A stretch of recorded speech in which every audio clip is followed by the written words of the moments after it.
బిస్మిల్లాహిర్రహ్మానిర్రహీం.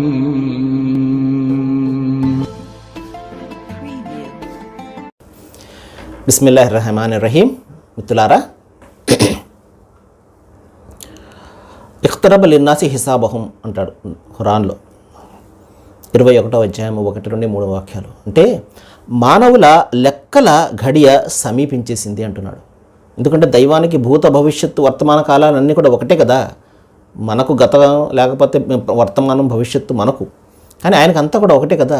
ఆయనకు భవిష్యత్తులో కూడా ఆయనకు ఒకటే కాబట్టి భవిష్యత్తులో ఏం జరుగుతుందో కూడా ఆయనకు తెలుసు కాబట్టి ఇదిగో మానవుల లెక్కల ఘడియ సమీపించేసింది. అంటే జడ్జిమెంట్ డే అనేది వచ్చేస్తుంది, ప్రళయం అనేది సంభవించబోతుంది. నేను గతంలో చెప్పినట్టు మన కాల పరిధిలో లాగా సంవత్సరాలు 24 గంటలు 365 రోజులు కాదు.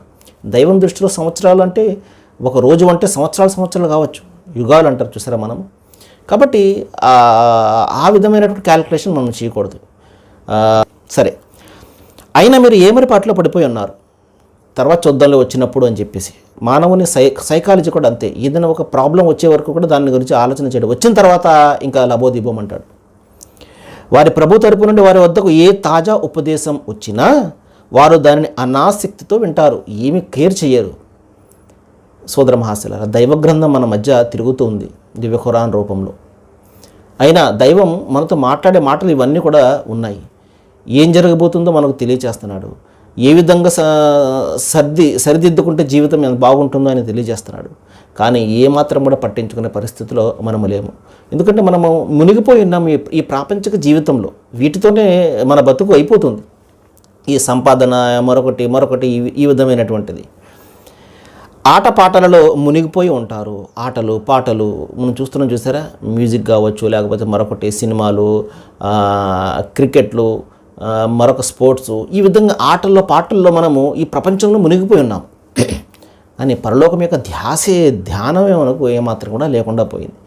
ఏం జరుగుతుందో ఏంటో, ఈ క్షణం నేను చచ్చిపోతే నా పరిస్థితి ఏమిటి, దైవం ముందు నిలబడి నేను ఏం సమాధానం చెప్తాను. ఆయన అడిగిన 5 ప్రశ్నలు, నువ్వు జీవితాన్ని ఎలాగా గడిపావు, ఎలా డబ్బును సంపాదించావు, ఎలా డబ్బును ఖర్చు పెట్టావు, నీ జ్ఞానాన్ని ఎంతవరకు ఉపయోగించావు, అందమైన యవ్వనాన్ని ఏ విధంగా ఉపయోగించావు, ఈ 5 ప్రశ్నలకు సమాధానం చెప్పకపోతే నేను ముందుకు వెళ్ళలేని అన్న ఆలోచన లేదు. సోదర మహాశయులారా, రండి మనము దివ్య ఖురాన్ అధ్యయనం చేద్దాము. మన జీవితాన్ని చక్కగా మలుచుకునే ప్రయత్నం చేద్దాము, సరిదిద్దుకునే ప్రయత్నం చేద్దాము, ముందుకు సరైనటువంటి మార్గంలో ముందుకు తీసుకునే ప్రయత్నం చేద్దాము. సర్వజన సుఖినో భవంతు. Thank you.